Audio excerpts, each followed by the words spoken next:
Right. Good afternoon.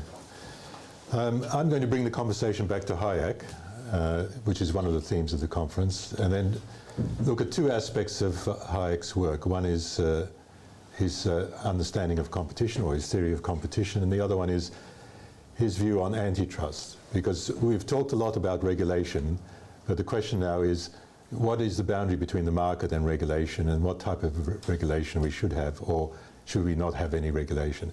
Now, Hayek was an exponent, or one of the leading exponents of the so-called Austrian School of Economics. He was Austrian. But he differed in very important respects from what would be regarded today as the consensus Austrian view about regulation. And last night we had a speaker's dinner, and we had to say one fun thing as part of the dinner. And I just recall the comment of the socialist president of Austria when he was asked to explain the phenomenal economic growth of Austria in the post-war period, when he said, the answer is very simple. I explain it by our attention to exports. We export economists.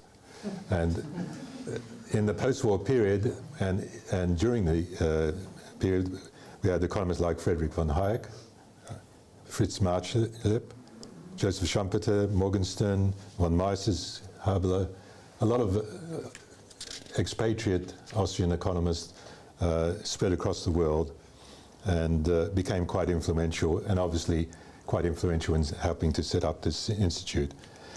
Now, we've had a hint at what Hayek's approach to competition.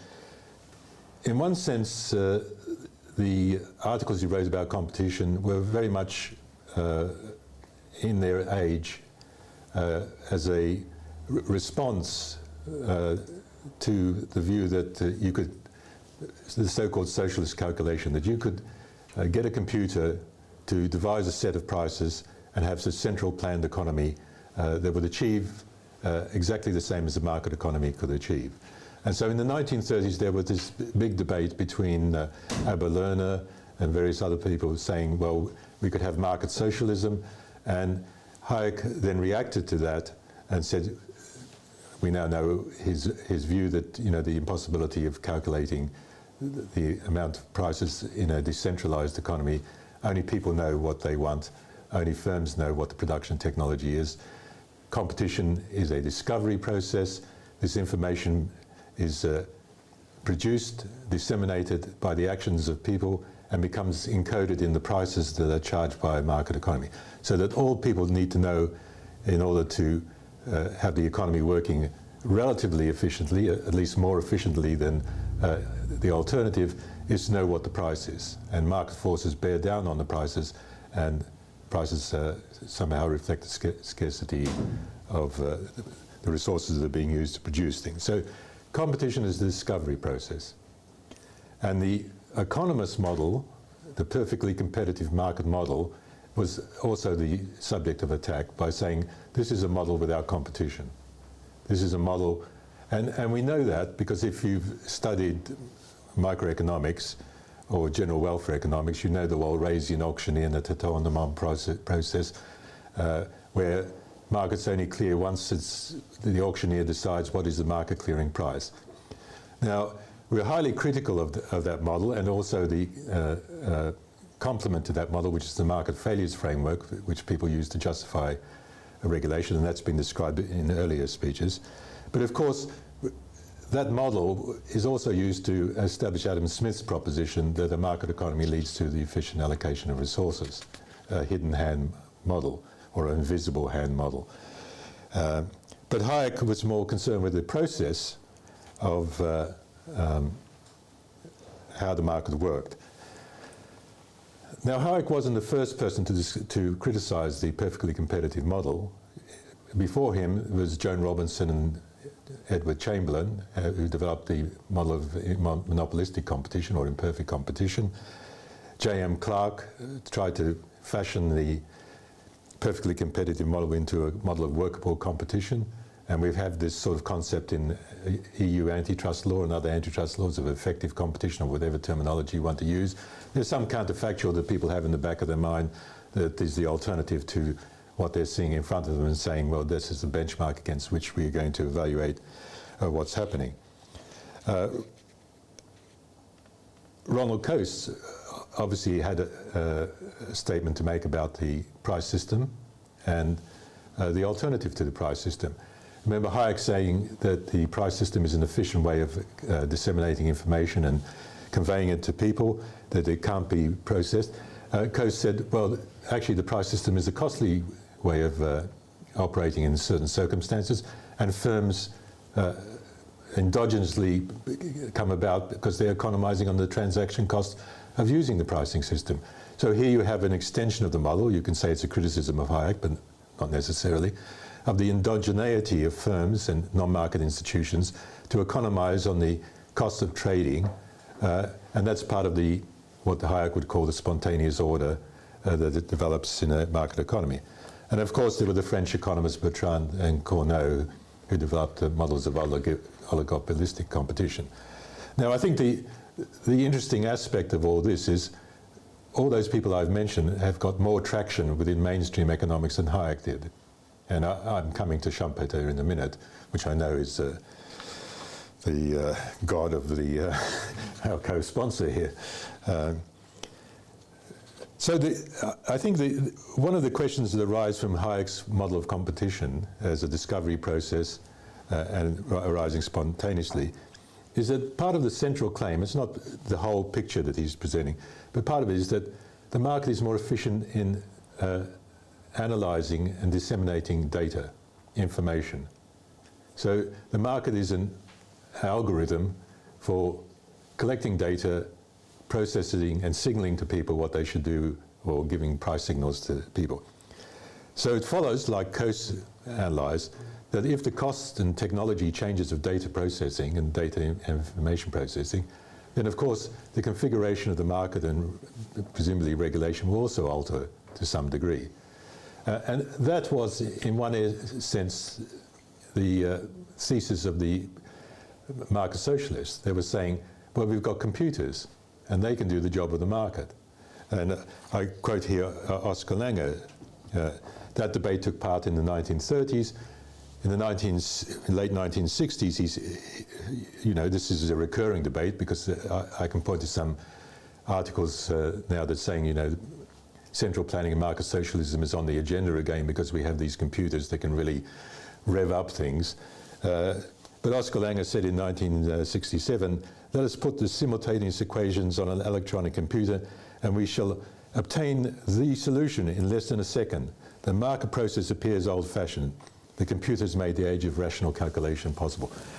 Now, there has been, and as we have seen from the previous presentation and any reading around it, dramatic increases in the processing power of computers, the availability of telecommunication networks, the internet, the smartphone, we carry it around. Things, when I was a kid, were, Dick Tracy and science fiction. They weren't a possibility. Now people have phones in there, calling Dick Tracy, they can do it. And they can process a lot of data. And this is coming on stream in quite dramatic ways. I was just reading an article on quantum computing. This is at the experimental stage now, but venture capital funds are investing in quantum computing. And I understand that the units that are available do 100 qubits at the moment, but they're trying to develop ones doing a million qubits. Don't ask me what a qubit is. But if you have a computer of 300 qubits, it can simultaneously process data points equivalent to all the atoms in the known universe. So the computing power of these computers will be dramatic. So there's an issue here of how technology is changing the relationship between the market and the non-market and the industrial organization of the economy. So that's a major point. Now, another issue with Hayek is that it's quite a price-centric model, to use the common vernacular. He was focused on prices. And of course, his fellow Austrian, Schumpeter, said, well, this is just irrelevant. you don't understand capitalism. Capitalism is about innovation and the destruction of markets. And oddly enough, while the intellectual heritage of Hayek was probably Adam Smith in terms of spontaneous order and the invisible, the intellectual heritage of Schumpeter was Karl Marx, because Karl Marx was about the destruction of capitalism and its rejuvenation. So, and I've got to say that Schumpeter at points, I mean, I reread his, and one thing this conference has caused me to do is reread some of this stuff that I read decades ago. Schumpeter had a much better turn of phrase, like the gales of creative destruction, than Hayek. I think Hayek was a bit stodgy in the way he described things and probably didn't get the headlines that Schumpeter was able to get. And Schumpeter seems to be a much more colourful character than Hayek. I've met Hayek, but I haven't met Schumpeter, but Schumpeter said he had three ambitions in life, is to be a great economist, a great lover, and a great horseman. And he said there were too many good horsemen in the Austro-Hungarian Empire. So Schumpeter was also much more sympathetic to monopoly and oligopoly structures. But when we come, and I'm not going to labour these points because they've been made before, is it different this time? When Hayek, remember Hayek is writing in the immediate post-war period. Even his later work is 60 years old. That was a mechanical analog age. I mean, the examples he gives in his book is tin, and he's concerned about the monopoly of a scarce resource, undefined. So it's a different world he was operating. It is also a different world geopolitically. He was concerned about the encroachment of communism and socialism. He was worried about trade unions and inflation, which we may come back to now. The competition of the economics of digital markets is quite different. We've got network effects, tipping, super firms, winner-takes-all competition, two-sided markets, data mediating transaction rather than prices, free goods and services being provided. I've got a little cartoons here saying, what's it say? I've got slides which I'm not giving you, but whatever. We've got computers, big data, concerns about algorithmic pricing where people are not involved at all, just machines not even communicating with each other, but observing what they're doing. We've got this whole problem of vertical integration, self-preferencing and exclusionary behaviour, which I'll come to in a minute. So what was Hayek's view about monopoly?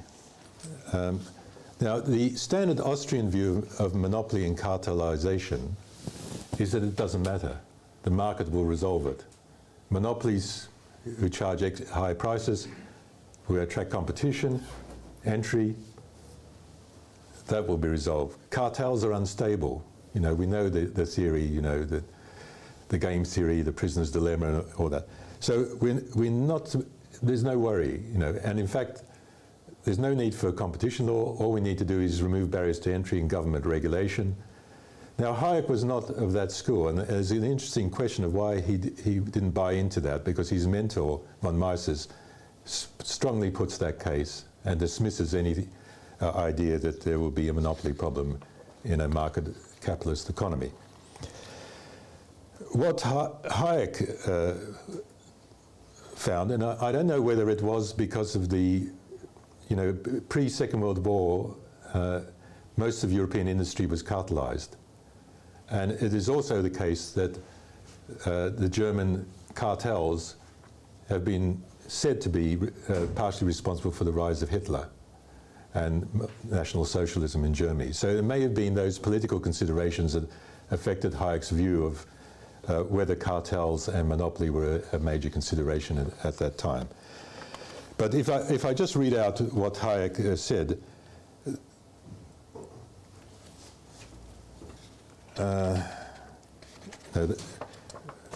yes, this is the one. Quite generally, it can probably be said that what is harmful is not the existence of monopolies, that are due to greater efficiency or to the control of particularly limited resources, but the ability of some monopolies to protect and preserve their monopolistic position after the original course of their superiority has disappeared. The main reason for this is that such monopolies will be able to use their power not only over the prices which they charge uniformly to all, but over the prices which it can charge to particular customers. This power over the prices they will charge particular customers, or the power to discriminate, can in many ways be used to influence market behavior of others, and particularly to deter otherwise influential potential competitors. So what he's talking about is price discrimination and exclusionary behavior. And that obviously has parallels in the digital world and also in the non-digital world that competition authorities have operate. So the Austrians now make a distinction between monopoly due to government privileges and barriers to entry, and what Hayek has referred to as a non-privileged monopoly, that is one that does not have state protection or state benefits, can engage in exclusionary behavior, and that needs to be controlled. And he seems to suggest, at the one hand, that price discrimination is bad, but then says it's, compatible with a market economy. Price discrimination happens, but we need to control price discrimination when it's done by a non-privileged monopoly. So ambiguity, lack of clarity as to how we sort this out. So that's very well. Here's a theory of monopoly, a theory of competition. In his later years, in the Constitution of Liberty, which was published in 1960, he set out his view of antitrust in a few pages. This was later developed in 1979 in Law, Legislation and Liberty. And in fact, the chapter there that describes his view of antitrust, or a liberal antitrust, was published in German in 1969. So it was about the same time as the Constitution of Liberty. So his idea, in the Constitution of Liberty, there's a few pages, and then he develops those things in the German language, and then he reproduces that in chapter 15, I think, of the third volume. Now, it's written in the 1960s. That's 60 years ago. It's a long time ago.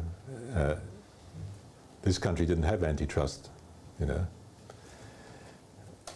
I wasn't going to say that in Australia, I was learning antitrust 60 years ago, but certainly in the 1970s, we didn't have an antitrust law in Australia. So this is really, the only real example he had was the Sherman Act in the United States, and he refers to that.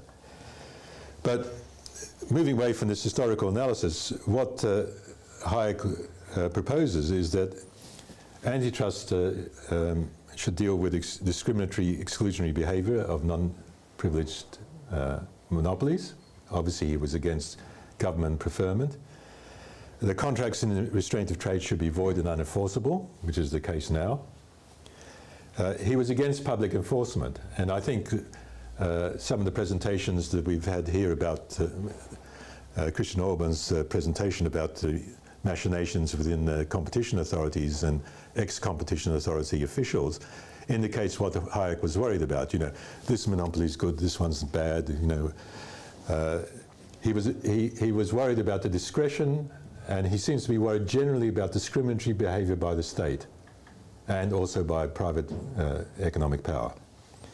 And so he rejected public enforcement of antitrust and wanted private enforcement. And for the lawyers amongst you, this is a charter for you. He said, those firms that are affected by discriminatory behavior can sue, and they can sue through the courts. They get triple damages, was his proposal. Obviously, he was living in the States, in Chicago, so he was watching what was happening in the Sherman Act and the American system, and lawyers should get contingency fees. So private enforcement of antitrust law, abolition of public enforcement agencies. So let me, I know we're starting to hit the time barrier, but it's not my fault. Let's assess Hayek's view on antitrust. First of all, it's what's the discrimination that's going to be actionable in the court of law? I don't know. You know, he puts it out there saying exclusionary discrimination, but how are private litigants going to decide what that is? You know, he was in favour of, at one stage, in favour of per se rules. That is, all discrimination should be banned and become. So if you're a firm competing with someone and they give people in North London a price discount, that's the type of discrimination he had in mind. So targeted predatory pricing, margin squeezes, all those type of things that we know of. How did he come to his view about antitrust? You know, he was obviously greatly influenced by being at the LSE for a while, and he talks about this spontaneous legal order, which is the common law. Now, if you look at the common law of England, in respect of monopolies and cartels, it didn't regulate them. The common law taught of restraint of trade was only concerned about the reasonableness or oppression of the agreement between the parties to the agreement. So if a cartel agreement was oppressive to one party and they brought an action against it, then that would be an actionable tort. But it wasn't concerned about the actions, the effect of the cartel against the purchasers of the product or general impact on the market as such. So prior certainly to the First World War, the tort of restraint of trade was completely useless in terms of being a model of antitrust. So here we have a situation where Hayek is in favour of regulatory intervention. His notion of a good legal order, a liberal legal order, is one that spontaneously arises from the market, the common law, in the case done by judges. Yet he proposes something that Sherman Act type thing, American antitrust law, which people say is much more common law than European law, but he gives no basis on which he adopts that system. So it's not clear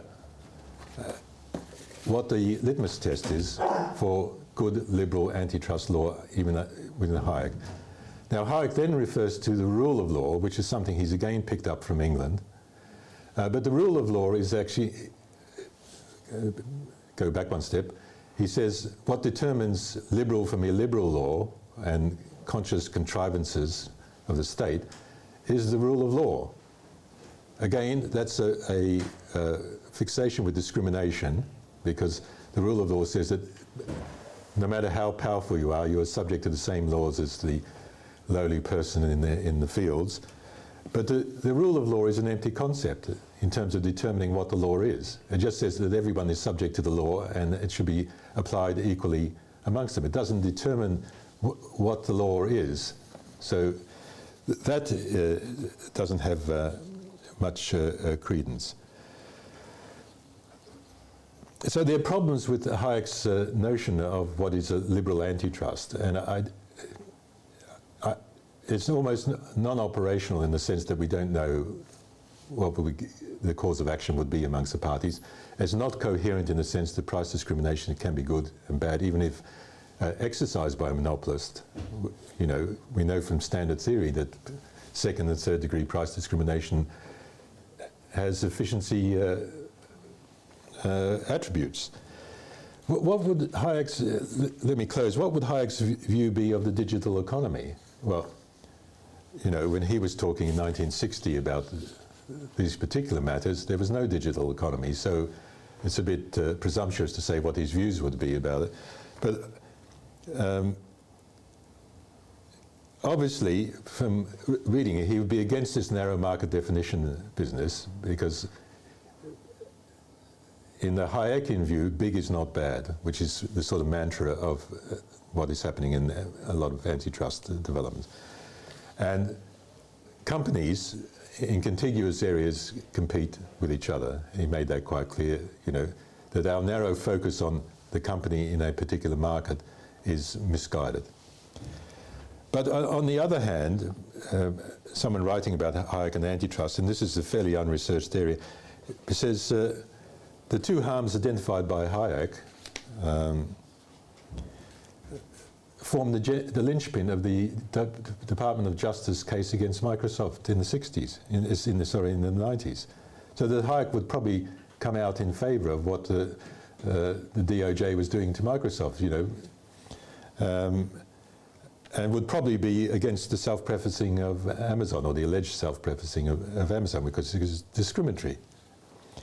So I'm afraid for the IEA that Hayek is very ambivalent about antitrust and the market economy. In conclusion, he puts forward a set of proposals which is active antitrust, which is not in line with his fellow Austrians, who don't see a problem at all.